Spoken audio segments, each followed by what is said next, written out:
Hi there, guys, and welcome to this week's edition of the Weiss Crypto Sunday Special with me, your host, Chris Coney. My guest analyst today is Juan, and the macroeconomic topic we will be discussing today is Bitcoin mining, energy consumption, and the environment. So, Juan, welcome again to the Sunday Special. How are you doing? Thanks for having me, Chris.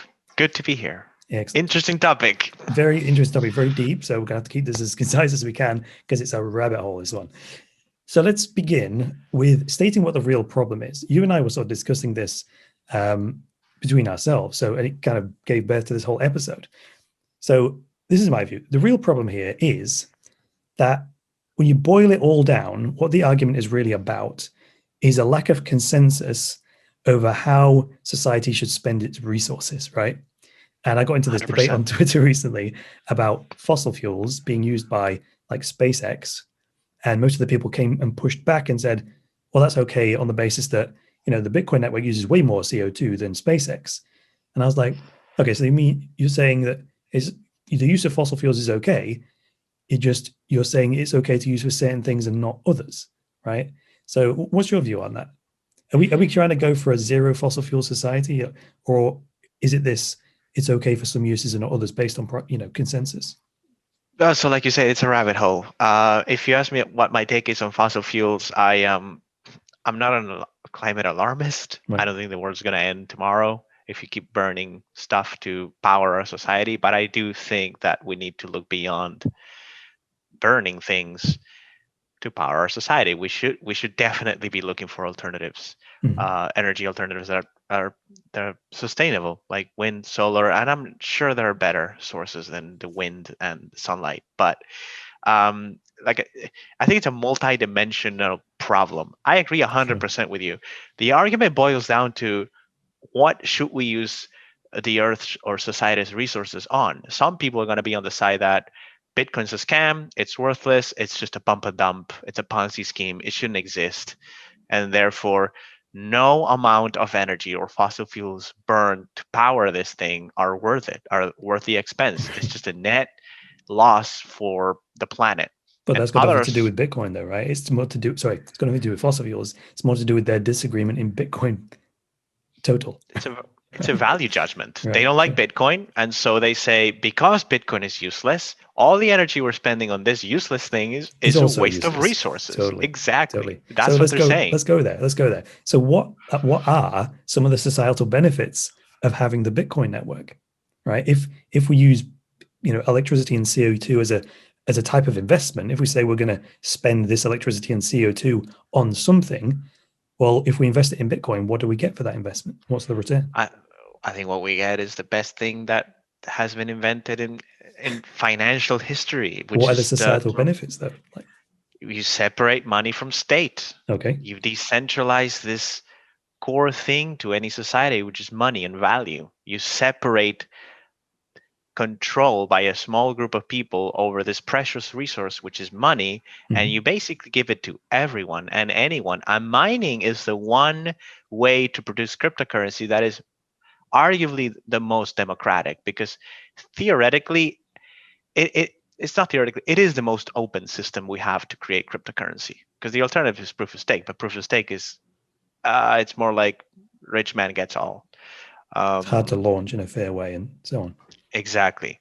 With mining, it's open to anyone to participate. There's no barrier to entry. I mean, there is a high cost to entry, obviously, and it's mining is not perfect, but it is what we get out of it is this decentralized, open, borderless financial system, and still to this day, the entire crypto thing that was what's the term here?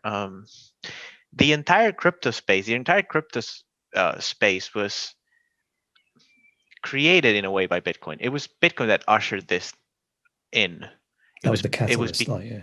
that was the catalyst. It's because we have Bitcoin that we have everything else in crypto. I think if you just zero in on Bitcoin specifically and say, why do we need Bitcoin specifically? Well, okay, maybe we don't. I know that might be blasphemous to hear, but okay, maybe we don't need this pristine collateral.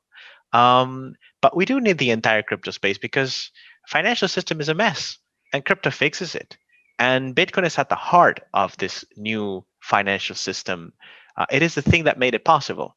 And I do not think that you could have created a cryptocurrency without mining in the very beginning, because the beautiful thing about mining is that it attaches a real world energy cost to producing the asset.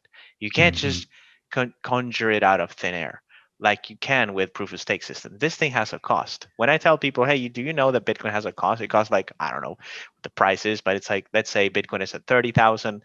Um, the cost to produce it is probably going to be around 25,000. So if you see one Bitcoin worth $30,000 and you think the guy producing it is just getting 30,000 for free, no. That person is spending $25,000 for every Bitcoin they produce. It has a cost. I think that's the beautiful thing about mining is that it attaches it to the real world. You have to spend something to create something, which is a very good analog for the physical world where everything you produce has a cost. Well, with mining, producing this digital asset may be digital, but it has a very high cost as well, and it's a highly competitive industry. And like I said, it, it is the only. It was probably the only way to create a valuable, solid crypto asset network. Because if you think back to the very beginning of the crypto industry, you could not have launched um, a proof of stake based system where you just hand out the coin, you hand out the asset to a few of your friends, and then you all start staking it together, and then you have full control of that network. So who's going to participate in that? How is that system going to scale? How are you going to convince the rest of the world that there's something to this, that you don't have total control? You can't, because you control all the resources, and the resource is founders have got finite, a disproportionate amount of power. and they always will, unless they, out of their own altruistic sense of empowering the little guy, they start distributing those assets. But with Bitcoin, it wasn't like that at all. Even though the creator had to mine in order to create, everybody has to do the same thing. Everybody has to follow the same rules. So it was probably, or still is, the best way to create a crypto asset. Now, if you want to talk resources and usage, yeah, I think that's a bit more. I'm personally a bit torn on it. I don't think mining is the worst thing ever, because, like I said, I think separating state from money is one of the key things that our society needs probably to survive in the next century or two. We absolutely need to remove control of this thing we call money, which is the way things used to be. It used to be a precious metal, so governments could not just, they did to some extent, but they couldn't just create more money. They had to acquire a resource in order to create more money, and that limited the amount of money that was in circulation. But now that money is essentially digital, there are no constraints. There's nothing preventing a government from just conjuring up 10 times more money by just flicking a switch. There's nothing standing in the way of a politician saying, I want to just give free money to everybody into perpetuity. There's nothing really standing in their way. The argument used to be, well, you have to borrow it. You can't just print it. It has to be credit. And if it's credit, eventually you have to pay it back. But I think that's been proven to be a fallacy, because the reality is, yes, central banks can only create credit, but they never pay it back. They just keep rolling it. So there's nothing. What's the right term here? Constraint, bind. There's no way to limit the amount of money in circulation. There's no limit to it. We live in a system of infinite money, and that is causing all manner of problems. Well, that's the Cantillon effect, right? It's a Cantillon effect, yeah, because just supposed to get that money. Yeah, sure. Go ahead. I think you know the definition better than I do. Max Kaiser talks about cantillionaires. So the Cantillon effect is, and we can make this as concise as possible, the people who are closest to the source of money creation get to spend it at its maximum purchasing power. So what does that mean? If you're the first recipient of newly printed bills, at that moment they have the most ability to purchase stuff. They purchase the most stuff as soon as the bill is printed. And every time it's handed over, more bills are coming behind it. And the later you get that printed bill, the less it's worth. So a cantillionaire is people who are right close to the central bank, getting to spend that money just as it's printed, getting the maximum value. And then when the average Joe on the street gets that money in a pay packet, it's lost a lot of its value. It's a type of inflation. Yeah, it creates wealth inequality. And I think you touched on two important points there, because that's what Bitcoin solves. Bitcoin solves two things. Number one, it constrains the amount of money that can exist. You can't just manufacture it out of thin air. There's a cost associated to it, and the amount that's in circulation is defined by the rules of the protocol. So that's what Bitcoin creates. Number one, it solves this infinite money issue. Number two, it's decentralized. You do not have a power center creating the thing, giving it out to a privileged few first, the quintillionaires, and then slowly it trickles down to the rest of society, and the ones who get it last basically get a worthless piece of paper. So it solves that too. It solves the centralization issue. It's a centralization. It's a centralized creation of money that creates the quintillion effect, and it also solves the unlimited supply issue, because you can't do that with a distributed network. So Bitcoin, like I said, it creates two extremely valuable things. It decentralizes the creation of money, and it constrains it. It defines how much of it there should be. And if you want to change that, theoretically, you could. You could theoretically create more Bitcoin that has been um, predefined, but you need consensus for that. Everybody has to agree. You're not going to get people to agree on that. Not So, anytime soon. so what we're doing here is balancing out the argument against Bitcoin's using all these resources. It's yes, fine. But you're However, getting this is what we're this. getting for it. And then once you've got both of those things, any individual can say, okay, then you can make a judgment, a value judgment, as you put it. Is it worth investing this power in CO2 to get this benefit? And that is an individual choice, right? At the end of the day. Mhm. Some of It some is of an the other individual choice. notes I wrote about what are the societal benefits of investing this CO2 and power is things like misallocation of capital and wasted natural resources. So what I mean by that is that the first economics book I ever read, I can't remember what it was called, but the opening chapter, it basically defined economics as the allocation of scarce resources that have alternative uses. So, so much gold in the ground, it's scarce, right? You can dig that out of the ground and use it for a number of different things. And I think you and I are in agreement that the best way to allocate natural resources is through the market mechanism. You let consumers who eventually buy the products that say contain gold to decide, do I want to buy jewelry and pay more for that? Do I want to buy gold teeth? Do I want to buy, gold film for my astronaut's visor? All the wonderful uses. And whoever's willing to pay the most for the end product containing gold, that was what determined where the gold flows or whatever other natural resource, right? So where am I going with this?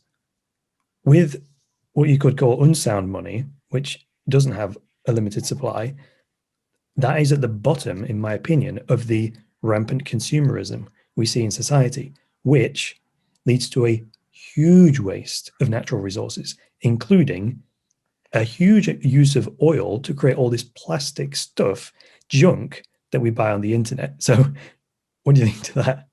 You got a view That's on that kind of thing? that's a very good point. I had not thought of that before, but you're right. It is, at the end of the day, the fact that you can print unlimited amounts of money has for decades now prevented markets from correcting all this excess consumerism. Yeah, it is allowing societies to carry on beyond the physical limitations imposed by a sound money system. And so we keep outspending the earth's resources. So there is an argument to be made that actually, if you constrain the supply of money, if you don't just create more and more of it every time the cycles turn down, then you could actually put an end to the hyper growth that we're experiencing in society. And that's going to mean that we stop wasting as many resources as we are now, because it is uneconomic. The only reason this is happening is because we keep expanding credit and we keep printing money. Else, people would have less money in their pocket, and as a society, we would consume less.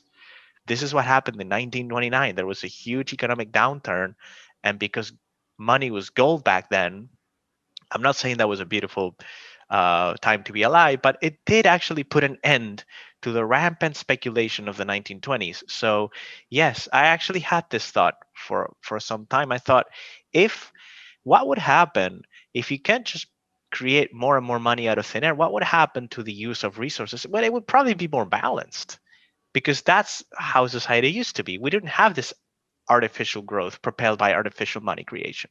So you could make a very good argument that if you actually move to a system of sound, limited money, then you're going to be spending less resources, and therefore you're going to be generating less waste, which is ultimately good for the environment.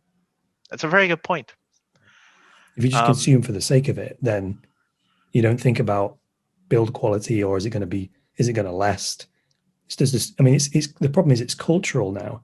It's in the culture, right? So it's hard to spot from within the culture. I mean, you and I are sort of like macro level analysts, so we can have a look at the landscape and see it from a sort of a meta perspective, and then that's where you see, like, hang on, what's at the root of all the societal incentives? It's to spend, and that goes. Where does the money come from? How come we still have money to spend? Oh, because we print it. We create it out of thin air. When we run out, and we're constantly running out, we just create more. So it never corrects. It never comes down. It never stops, because you don't let it stop. So your house keeps going up in value, and you keep remortgaging it and spending it, and your house goes up, assets go up, and you borrow more, spend it again. And as long as you can keep inflating asset prices, say, just as one example, you can keep releasing that quote unquote equity and then consuming that equity, right, to infinity, until the whole system is no longer viable. Exactly. So when you have an infinite supply of money, you distort pricing mechanisms. And when you distort pricing mechanisms, you can continue to draw on the Earth's resources to spend, because you think you have more, but actually you don't. It's just a mirage. It's just printing that's money. A good one. You don't That's have a very more good resources. One. If it's cheap at the checkout, well, someone or something else is paying for it. And in terms of plastic junk, it's the Earth that's footing the bill for you. So that's a counter argument to, yes, Bitcoin seems on the face of it to be consuming these natural resources, but in aggregate, it will reduce the waste of natural resources dramatically. And if we want a return on investment, it needs to reduce the strain on natural resources more than it's using to achieve that. Because otherwise, as investors, we're not getting a return on investment. That's a good point. Like I said, I think that's also the other argument to be made here is just because you say it's a value judgment. I agree, it's a value judgment. Okay. But let's talk about aggregate value judgment. If people did not agree that there's a use case to Bitcoin, or that it is useful at all, it would not have taken off in the way that it did. So as a whole, at least a large enough number of people have said, yes, this is a sound investment. We should spend resources on this. I agree. So I'm voting with my own wallet. I'm going to participate in this network. And so you can see that actually you can say, yeah, it's an individual value judgment, but on an aggregate basis, if you look at society as a whole, we have said, yeah, this is worth spending about 0.5% of the Earth's of society's electricity on. It's worth spending this much electricity, this much energy to keep this thing alive, because we need it for whatever reason. Mm-hmm. So if you let markets decide, and we have, Bitcoin is worth whatever it's worth, because that's what the markets say. So that's a beautiful thing about free markets, is that people choose. They do. And right now people are choosing that, yes, there is some energy investment that Bitcoin deserves. There's this allocation of energy that we believe Bitcoin should have. And if you disagree with that, well, that's up to you. And that's what makes a market, right? Someone wants to go long, someone wants to go short. That's okay. But right now, Bitcoin is, well, it's slightly less now, but let's say it's rounded and say it's $1 trillion asset, and that is secured by X amount of energy that we have said is worth the expense. Mm-hmm. And so that is a good one. The free market thing. So everyone in Bitcoin's doing it voluntarily, right? And I put out a tweet that was kind of a reframe, because when people have this value judgment, oh, Bitcoin's using too many natural resources, etc., the question is that an informed judgment or an uninformed judgment? So in an attempt to raise awareness without being antagonistic, I basically tweeted out saying, Bitcoin's great for the environment because it turns rampant consumers into savers, right? Now, let me unpack that real quick. Back to the Cantillon thing and the printing of money.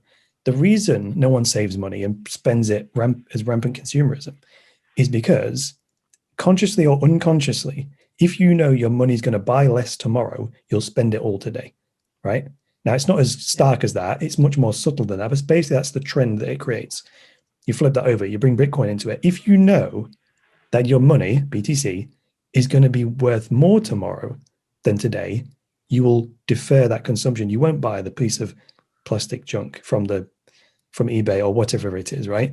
And therefore, down the supply chain, at source, the natural resources will not be dug out of the ground because there'll be less demand for it. And that offsets greatly, in my opinion, any expenditure on natural resources that the Bitcoin network might consume. Yeah, that's a very good perspective that I hadn't thought of, to be honest. Yeah, there's a case to be made that actually fixing the money issue makes us be more conscious about how we spend our resources, because, like I said, infinite money creates the illusion of infinite resources, because money buys resources. Money is a way. Arthur Hayes said this the other day. Money as a way to store energy. Because it is a claim on the Earth's future resources, right? It is a claim on resources. That's what money is. If you create infinite money, you're creating an infinite claim on finite resources. And that's why we have this uncontrollable growth that we've had in the past, let's say 5 decades now, since we went off the gold standard. So it creates the illusion of endless, boundless existence of resources. It's just not true. So that's why our growth is completely out of sync with our capacity to produce more energy and more resources. It's completely out of sync. Right. And it's not the only way this ends is if we end the current monetary regime. And that's how you save the most resources, or the most. If you want to talk about being conscious about the way we deploy our resources, you have to fix this money. You have to fix this money problem. Yeah, it's a very good point. It is a very good point. Okay, so before we wrap up, let's just change lanes, make one more point here. Let's actually flip the argument around completely and talk about maybe a couple of reasons why Bitcoin is actually a net contributor to environmental goals, right? And I was looking at, this is credit to Nick Carter's research for this. So he wrote an article debunking a lot of the myths around Bitcoin's energy consumption. And he made me aware of there are now companies, I think they're called Galaxy Mining, and they make these little container-sized generators that are designed to almost eliminate the environmental impact of gas flaring. So when you drill for natural gas, you have to vent some of it because you're getting out of the ground, and typically it's either ejected, this excess gas, into the atmosphere, or it's burnt off and it's methane, which is the most terrible greenhouse gas apparently. So some smart guy was like, you can use that for energy, right? So what you do with these generators, you basically stick them over the gas flare, and you take the methane, you burn it, create electricity with it, and you mine Bitcoin with it. So that means that the methane isn't released into the atmosphere. It's energy capture, and you produce Bitcoin with it. So it's like, hang about. So you've ended up actually preventing a greenhouse gas by mining Bitcoin. Now that is a complete reversal of perspective. And there's now a company manufacturing these machines and sell them to oil and gas companies. I read the article. I think that's super interesting. And Bitcoin mining has actually been doing that for a while. I was made aware back in 2017 that I had no idea that, for example, one of the biggest issues with renewable energy is sometimes the source of that energy is in a remote location. So it's uneconomic to actually produce energy because you can't get it to the consumer fast enough. Or sometimes the more regular issue is, I think they call it curtailment. This energy goes to waste. It's just not being produced because you have excess energy. For example, during the wet season in China, all the hydroelectric power plants, they produce excess energy, and no one uses that. It just goes to waste. Or wind. If the wind is blowing too long or too much, you have no way to use that energy. It just goes to waste. Very similar problem happens with solar. Sometimes I think there's a large solar power plant in Chile, for example, that usually is running at low capacity because there's just no demand for it. There's no way to get it to consumers because peak production happens during daylight and peak consumption is at night. So there's a mismatch there. Point being, the Earth, and this is an argument that Nick Carter made in that post. He said that most of the energy we produce actually goes to waste. Bitcoin mining, or just mining in general, it allows companies to monetize that excess energy, and so it on the edges it might make certain energy investments, renewable energy investments, profitable because of mining, because you can monetize that excess that you otherwise couldn't. And that's only possible because Bitcoin exists. And that's only possible because Bitcoin, or in general mining, exists. He made a very good point that he said that one thing about Bitcoin mining is you can do it on site. So the issue with this gas flaring, for example, the reason that gas is vented or flared is because you cannot get it to consumers because it's uneconomic to do so. But if you burn it on site to produce energy on site, you can mine Bitcoin. There's very little you can do with that energy, as proven by the fact that we just throw that away. We literally just throw that away. And so if you just have a Bitcoin mining facility right on site where this gas is being vented, guess what? You can turn all of that into energy. So you're not even you're not driving up the cost of energy for anyone because this was just being released into the environment. Makes a good point about the aluminum smelters too. Oh, I don't know that one. I'm not an expert on aluminum smelters, but apparently it's similar thing. We can just build something on site, and he says it allows. He makes a very good point. I don't think he didn't elaborate on it, but he said it allows you to export energy. Because I think by making certain energy investments more profitable, mining allows you to increase your capacity to produce energy, because that excess that you would normally throw away that makes the whole thing uneconomic to begin with, you can monetize that by mining. And so because you can monetize that by mining, this is free energy essentially, which is the only cost in mining basically. But you also have to buy the chips, but whatever. Monetizing that excess energy allows certain renewable energy investments to become viable. Mm-hmm. And that's something that's being widely overlooked. And it's an argument that's been around forever. I'm not an expert in energy production, but I do know that this is the case. And the other thing is, from a miner's perspective, you want the cheapest source of energy possible, which is why they're constantly tapping into these unused excess energy that is produced all over the globe. And that's where miners are going to go gravitate to, because they want as cheap an energy as possible. So yeah, I guess it's far more nuanced and complex argument than saying, well, it uses energy and that's mostly fossil fuels and that's bad. It's just a value judgment. It's very shallow to make that statement. It's not really true on many levels. Mm-hmm. But that's why we do this, though, because it takes a lot of brain power to do all this research, right? It's not as simple as a news headline or a quick soundbite. When you unpack it, there's an entire rabbit hole down there that changes the perspective somewhat.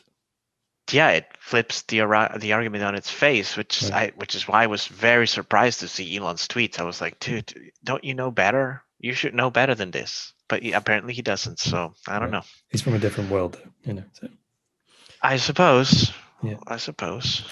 All right, Juan, we'll leave it there. Thanks very much. Lots of great insights there from one of the best analysts in the business, as far as I'm concerned. So thanks for the wisdom, mate. Thanks for coming on. To you as well. Look forward to seeing you again next time. But that is all for this week for Weiss Crypto Sunday Special. Keep your eye on your inbox for next week's episode. Until then, it's me, Chris Coney, saying bye for now.